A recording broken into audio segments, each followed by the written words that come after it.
And the surprising Rams have now won 5 of their last 6 after taking down fellow NFC playoff contender New Orleans 30-22 last night. Matthew Stafford passed for 328 yards and 2 touchdowns, and rookie Puka Nacua had a career-high 164 yards and a score. And with their second win in 5 days, the Rams currently sit in the 6th spot in the NFC playoff picture. Here's Sean McVay on Christmas coming early. Defensively, we played really well. It was a big turnover by Jordan Fuller, and then we gave up some stuff at the end that we got to clean up, and there's a lot of things that we can certainly improve upon special teams, but love this group, really proud of them, and it's going to make for a good Christmas. So, Merry Christmas to you guys. I'm out of here. So the Rams' lone loss over their last 6 games came in overtime against the AFC leading Ravens.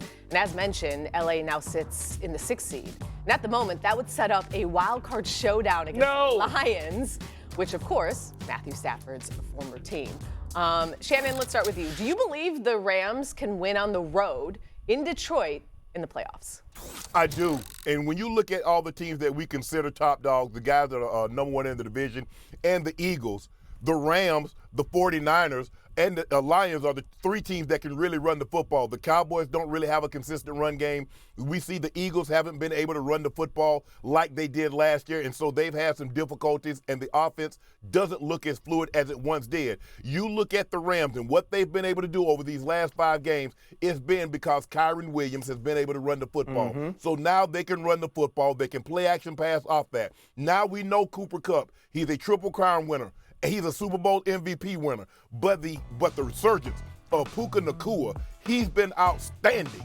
And so now you have 2 guys that can move the chain. You have a tight end in Higbee that's good. He's not great, but he's good. And you can run the football with Kyron Williams. So I believe they absolutely can go on the road and beat the Lions.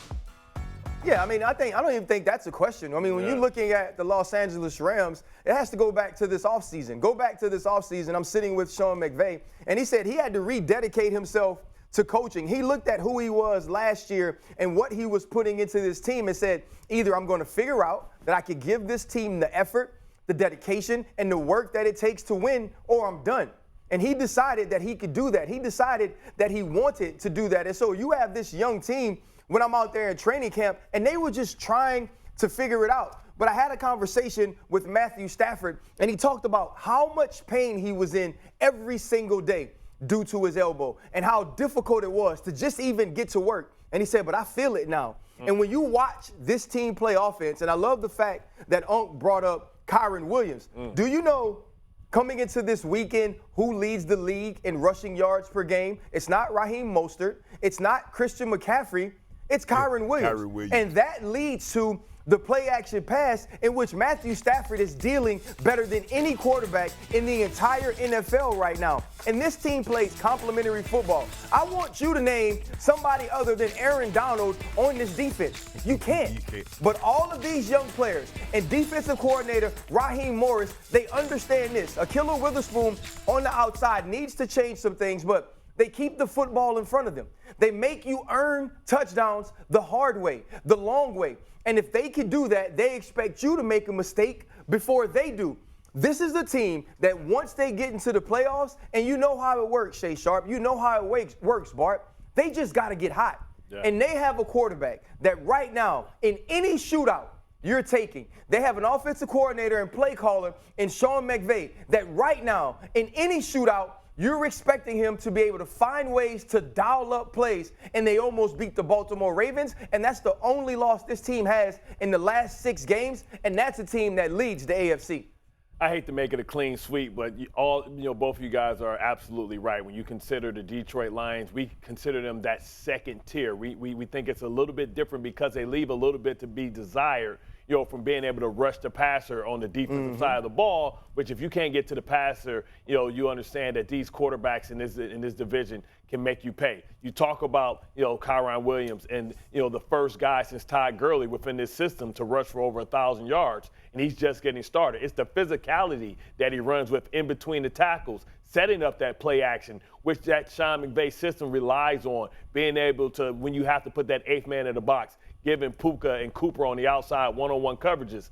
And when you think about all the quarterbacks in the NFC, right, and we talk a lot about, should Jalen Hurts be the MVP? We talk about Brock Purdy being the MVP. If we were picking quarterbacks and saying who we want to start our organization with or our franchise with, I understand he's a little older, but we know the pedigree.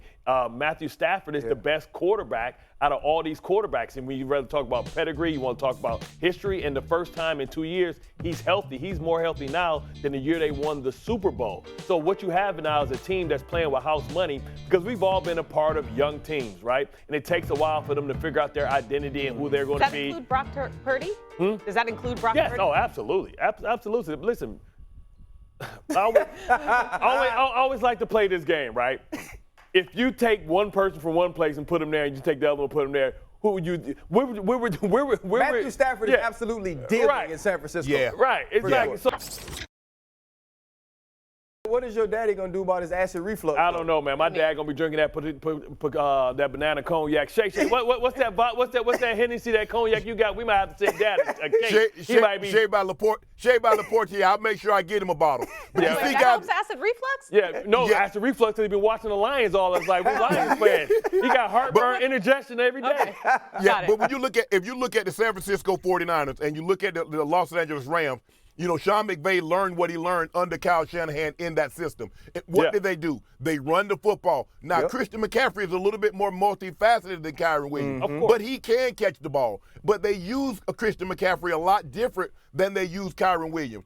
And yards from scrimmage, he had 6 consecutive games of at least 100 yards from scrimmage. That's second to 7 by Christian McCaffrey. So when you look at this team and the way they can play action, and as you guys both mentioned, Matthew Stafford is dealing. Matthew Stafford was doing the exact same thing in Rams he's doing in Detroit. But because they were losing in Detroit, nobody gave a damn about it. Hot L's, Shay. That's what you call him? They were getting hot L's every week. Every week, nobody cared about it. But if you watch him, you watch the games closely, he can make every throw.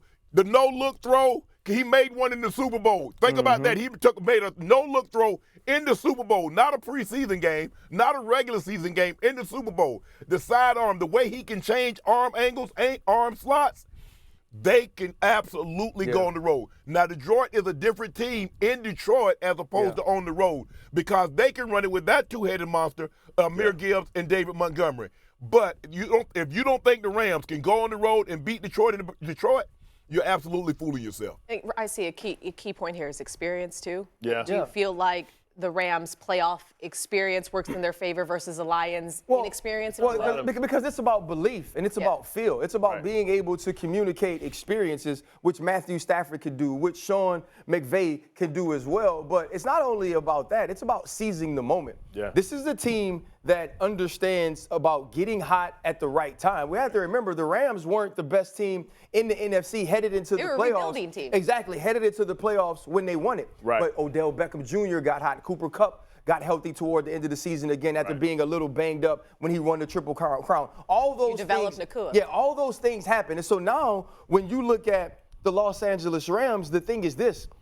When you get into the playoffs, who shows up defensively? Right? Because defensively is still where we're looking for those names. We've seen Ernest Jones show up in the Super Bowl. We've seen Aaron Donald show up. What are they going to do at the corner position? Are those young safeties going to play football? Because if you do have to face the Detroit Lions, they're going to run the football first, and then they're going to take shot plays with Amon-Ra St. Brown and Sam Laporta. And it's going to be, can the Lions believe? Right? Can the Lions feel like we are meant to be here? We were supposed to be here as the expectations rise. Yeah, expectations. They can be heavy for a young team that doesn't have any experience. A game goes by so fast in the playoffs. Everybody here, you guys are both Super Bowl champions. I played a lot of playoff games. The game goes by fast. One thing goes bad and you start fishing and start getting nervous. But can a young Lions team without any experience handle the ups and downs of a playoff game? The thing that concerns me most, guys, this team defensively is not the same team that won the Super Bowl. There is no Jalen Ramsey. There is no Von Miller. There is no Leonard Floyd. And Aaron Donald isn't quite the same player because age and attrition takes a toll on all of us. But you guys are absolutely right. You do know that when you turn the ball over in the playoffs, you pay double. So just know that. You pay double for turnovers come playoff times because the momentum shifts, and all of a sudden, a team might get a 3 or 7, and the next thing you know, they got 10 or they got 17 on you. And then you look it up like, damn, what just happened? Momentum is big. I mean, they seem to be hitting their stride at the right time. Only 2 teams have a better record than the Rams since Week 11, 49ers and the Ravens.